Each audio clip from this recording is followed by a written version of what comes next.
your transformational story.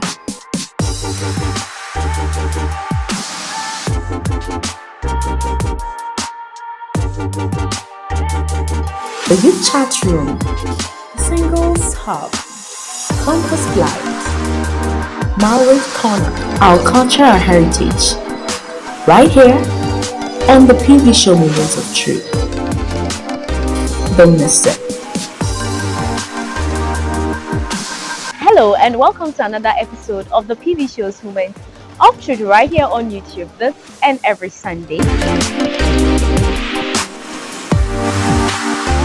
We need to try to separate where a student is not being serious from where a student's performance is bad. Stay tuned and enjoy this program. Hello, you are welcome to another episode of the TV show's Moments of Truth right here on YouTube this and every Sunday, exactly 7:30 p.m. to 8 o'clock p.m. Today we are privileged to be on the KNUST campus, and we are with one of their doctors, and he's a lecturer right here. He'll be taking us through some issues concerning exam or practices, and also how best we can help our young ones on campus to become the best of themselves in their academics. Doc, you're welcome to the show. Thank you very much. Okay. All right, so you give us a little introduction about yourself. Well, my name is Dr. Tuffour-Examination. I'm a senior lecturer in soil science in the Faculty of Agric, KNUST. And I'm also currently the Faculty Examinations Officer. All right, how many years have you been in history institution? Well, I started working here in 2016 full time, January 2016, so that should be a little over 6 years. Looking at the faculty you belong to, what has been some of the challenges you've been dealing with when it comes to the students? Well, currently our main challenge has to do with the large student numbers we have to carry these days. For instance, year one, I've had to handle over 800 students for one course. 800 students 800 students for one course. So wow. The trick is you'd have to break the classes into different groups so that you can teach very well. And so because of that, it makes practical sessions a little bit of a challenge. And looking at the student-lecturer ratio, we always have to go beyond that. And so if I've had to handle a group, just one group would be around 400 students. Wow. Then it makes the one-on-one interactions a bit difficult. But we still try our best to do that. And then one other main challenge is with the infrastructure. Yes, and so we're looking at a faculty here, we're still within what was erected some 50, 60 years ago. And then we have a bigger classroom block, which still is not able to meet their student capacities. So all these become some of the challenges for us to handle lectures very effectively. Okay. And when you try to go online, there is the issue with the internet system in Ghana, which is everywhere. And so there are those challenges. You have students coming from very remote areas, not very familiar with these technologies we have. And so then you ask yourself, how do you also organize online lectures for such students? Even for ourselves, getting the internet bundle sometimes is difficult. And so the university is doing quite well, because I know the university has a collaboration with Vodafone where they give us some data monthly and for students as well. But I don't think that is adequate, because now students also face they make their own problem. They create their own challenges. We come to that, but the bundle Vodafone gives to them, they also tend to use them on social media more than what they expected to use them. So these and many others I think will be coming up in the course of the conversation. How do we deal with some of these issues? You are a lecturer, and yes, the students are also like your sons and daughters. So if we find any lecturer, let me put it that way, or any institution find themselves in this situation where students are having a lot of challenges, which is actually affecting their academics, how best can we solve or help them in this situation? Right. First of all, I'll say that in respect of trying to handle these problems, KNUST is doing marvelously well. Because the Dean of Students, which has that office has now been upgraded to a directorate. So Directorate of Students Affairs is doing so much to assist students with regard to school fees, with regard to accommodation, even healthcare and all that. Again, I know there are certain bursaries on campus that we even tell them. But let me just chip this in. When students come to school, right from day one, they are assigned to academic tutors. Okay. So the academic each student has an academic tutor. So I have a whole list of students on the various programs, some of whom I do not teach personally, but then I need to be with them, talk to them, have that interaction, have that. Just this morning, I was telling my TA in the office that these students are overly pampered. A student has just sent me a message that 21st of next month is her birthday, and it's because she's my academic tutor. So, my school, I didn't get it like that. See, so that is how closely we interact with the students, so that we can get to understand them, know their problems. Where the problems go beyond that, we know the appropriate offices to refer them to. So these are all some of the things the system has in place. And now the question is, you even invite some of the students over and they don't come. You call them, what is the problem with you? You are not coming for lectures. What is the problem? And then they tell you lots of stories. Yeah, we've been through the system, so we know when they are telling lies or the truth. Yeah, so with regard to handling the students, we have that system in place. So every student has that opportunity to talk to their. So even if your performance in academics is going down, the academic tutor is there to guide you, because they have a full complement of the results after we are done with processing and consideration of results. They are expected to call you in, look at your performance from the previous semester or academic year compared to the just ended semester, to look at how you performed, and then they talk to you, guide you through. If it's a problem with a specific course, they know how to approach the handlers of the course or the TAs to guide you. Right there in the exams office, we also do our best. We try to team up with the student leadership to create working groups alongside the TAs to help the poorly performing students. So these are all part of the things KNUST has. We have Is it only for the agricultural department or the entire school? It is for the entire university. It is for the whole university. So at the end of your time here on campus, you would have had if you are the kind of student who would be serious about your life on campus, then you would have had at least close relationship with one lecturer. Okay. So as I sit here, my academic tutor is still around. Wow. Yeah, he's still around. He's in the Department of Horticulture. Dr. 𝗵𝗏𝗀𝗂𝗏. I don't think he would be offended that I give his name out. That's it. He was my academic tutor, and he's still around. And now he sees me and he gets so happy because his boy is now part of the system. You understand? So these are some of the things we do for them. Apart from the academic tutorial issues, we also have the counseling session. So the counselors are also giving their academic records. So sometimes the counselor will call me as the exams officer that, Doc, I need to see this student. Can you make the arrangement for us to get to talk to them? And these are all working.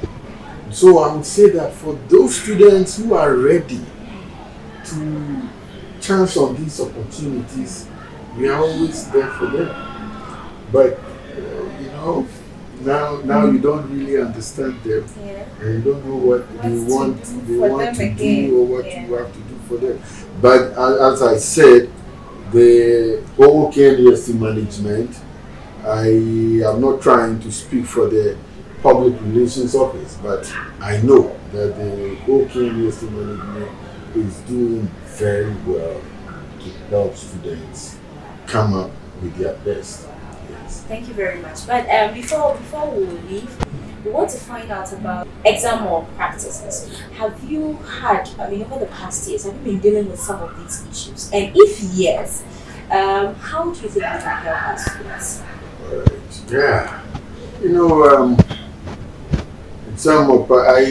I always quote this joke, not to offend people anyway, but I tell people that any form of examination, whether you would call it test, examination, temptation, trial, any which way you call it, no human being or no being with flesh ever wants to be tested. And so I told them, even at the point Jesus Christ our Lord rebuked the devil when he was going too far with his test. You see. So people would always want to find ways to pass examinations. Those who would want to run away would run away. Those who would want to pass genuinely would do that. For more practice, we always deal with them. We've had to handle ever since I came to the exams office. I will not say exams, ever since I joined the system, and even when I was a student, we used to hear rumors of exam malpractices. Just our last semester, I had to process about 5 or 6 students for being involved in malpractice. And so these are things that go on. But then we try to do our very best to, one, the first thing is to always caution them. So when examination timetable is sent out, we try to send along with it the rules on examinations, just to remind the students that these are what the rules say. So please, you need to stay away from certain things. Apart from that, we don't try not to intimidate them in the exam hall, but we try as much as we can to put in each examination room a good number of invigilators, just to make sure that their presence will deter the students. But as I said, even with their presence, they still try to smuggle certain things in.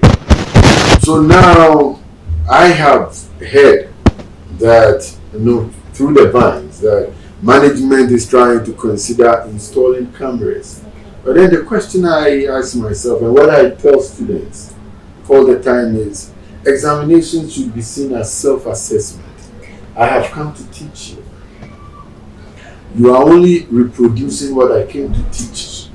If you perform poorly, it doesn't mean you are a bad student.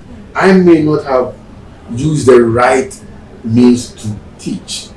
So your whether good or bad performance always would help me to improve on my performance as a teacher. There are certain students that if they happen to fail in the exam, some of them could happen to take their own lives. Yes. So with such cases, how can we help them? We do talk to them, but one thing, it's very good you are here. Just yesterday, before I closed from the office, I was having an interaction with several students. And one student among them, a first year, told me, the first question she asked was, Doc, did anybody in my class throw your paper? And then I didn't want to respond, so I just smiled and said, the results will be out soon, and you know that we would not, no lecturer would sit and say, I want to deliberately cause a student to throw your papers. Then I asked her, why are you scared? Her response was, I'm not scared to throw, but I'm scared of my dad.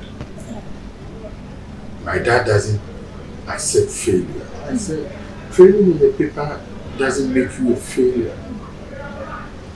So all I want to say is, it starts from the home.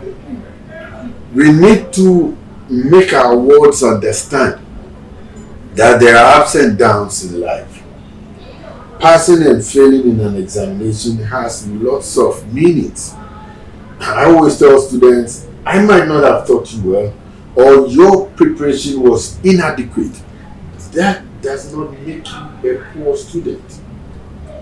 So we need to try to separate where a student is not being serious from where a student's performance is bad. Because we have sat in class with students who were not serious but were passing. How were they passing? Nobody can tell. So yeah, several years down the lane we cannot tell. But these were people we sat in class with, we were not even seeing them in lectures. And then they were managing to pass. And then you've had students who would sit in a class 24/7. At the end of the lecture, they even stay behind to do some more extra reading. But results come in, they are still scoring very low grades. So all I'm trying to say is that over here we try as much as we can. That is why this academic tutorial establishment in the university is very good. And I must say that that is the reason KNUST keeps being the top university in the country. And just some few months ago, we were reported in Times that we are the best university in Africa, and I think the 24th in the whole world. Wow. So we've even gone ahead to beat some top universities across the globe. So these are some of the things. We take our examination issues seriously, but we do not want to cause students failure. So when it comes to this failure, students taking their lives, I think now we should do more of psychological work on students' mind. We should make them understand what examination is about. We should also try to throw away these kinds of unnecessary competitions among students, amongst our wards, that you are my sister, I could be in class 6, you are in class 2. Then at the end of the term, I am last, you are first. Then the parents will be like, your younger sister is even first. But hey, I'm in class 6, she's in class 2. We are not in the same class. Why do you want to compare our performances? Why don't you move deeper to understand why my performance was poor? We should be looking at these things as parents, as guardians, as teachers. So I believe that this unnecessary competition is one main reason for some of this. And then we should also, within the institutions, we should make students relax. You know, when it's exams, I've always said that even as a student that I don't understand why when it's exams, the whole atmosphere changes. Then everything looks like exams is a warfare between students and lecturers. So the lecturer sees students, don't want to be nice to them. The students see the lecturer and they are just scared to even approach them. So these are things we need to also look at going forward. All right, so we'll take your final words. I would want to use this platform to wish all KNUST students the best of luck as they approach their mid-semester week. And then I would also want to encourage them that education comes with lots of sacrifices. Your time, your finances, mostly. And so they should learn to sacrifice more. And then they should also invest in books, in their education, more than what they are doing now. And I wish to also plead with guardians, parents, teachers. I mean, every one of us trying to make their lives better. That we need to go gentle with them sometimes. We need to handle some of the issues they come up with gently. Students, they are just, we've all been there before. So they are just like any other human being. There are sometimes they may not understand what they are doing. There are sometimes they feel joining the bandwagon is what is going to make them achieve what they want to achieve. And so with the few of us with few experiences from the past, we can use these to guide and shape in their lives. And I also want to use the platform to thank your media for trying to also initiate this move to help the public understand what education is about, some of the things students go through, some of the things the academic institutions go through, and what some of the struggles and the challenges we even face to handle these huge numbers. And so, not to plead, but just to always tell the public that we are always here and we are ready to support the system. We are trying to build the new brains for the future. Thank you very much. Thank you very much, Doc. Thank you for your time. Thank you for joining us on this week's episode of the PV Show's Moments of Truth. I'm sure you picked great lessons from this particular interview. So we'll be back same time next week. Until then, stay safe.